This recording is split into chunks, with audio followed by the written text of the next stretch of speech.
santos, ¿no? Esta relación tan breve como brillante como son los artículos que este caso hoy premiado, ¿no? En esta ocasión, entonces simplemente lanzarles palabras pues, bueno, de gratitud, ¿no?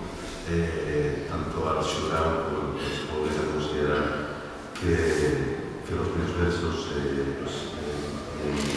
para la Castilla Premio, para la gente que está hoy aquí acompañándonos, amigos, para considerar el lectura que nos encontramos aquí con su presencia, directora nacional de cultura y bueno, yo creo que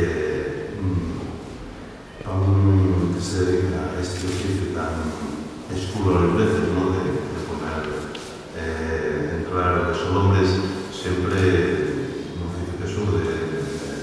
y que algo es más oscuras a veces, pues bueno, este tipo de recargas de energía pues siempre ayuden a, no sé si verlo un poco más claras esas aguas, pero sí a la hora de beber en fontes que, bueno, que te fan servir hablando con el silencio, ¿no? En esta lengua, o en otras, y bueno, en nuestro caso una lengua que fue siempre de jugados y de contrabandistas, ¿no? Que bueno, pues tienen un poco bastante por la de la gente que escribe versos o que escribe líneas.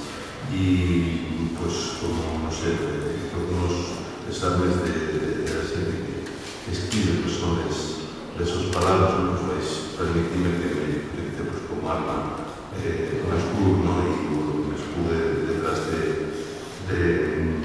uno de los poemas. Y bueno, puedo también cumplir con la segunda parte, ¿no? de esta función, como diría un poema que fala pues, de esta lengua de fugados y de contrabandistas en la que escribimos nosotros, pero en realidad en la que escribe siempre, ¿no? El oficio del literato siempre escribe en esa lengua, en asturiano o cualquier otra. Y las dos palabras son como es el poema, palabras de nieve. Escribimos una lengua de la nieve, palabras blancas que caen en la tierra y nada se ve en ella. Apenas son un falado húmedo nos los labios secos, un falado nada más y desfaise, bórrense.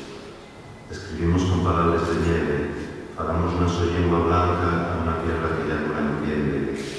Apenas siente el murmullo suave de una voz extraña, el murmullo de un viento suave que sopla y pasa. Escribimos en el libro de la nieve, páginas en blanco que falen de la tierra de Newell's y de la casa de Naide. Apenas memorias de un día sin leche ni alabancia, memoria de un hombre que se olvidó callando. Escribimos con palabras de nieve la lengua blanca de Selaes y los muertos. Escampamos poderes na povisa frío, apenas o hombres en totais, nun llume escondido.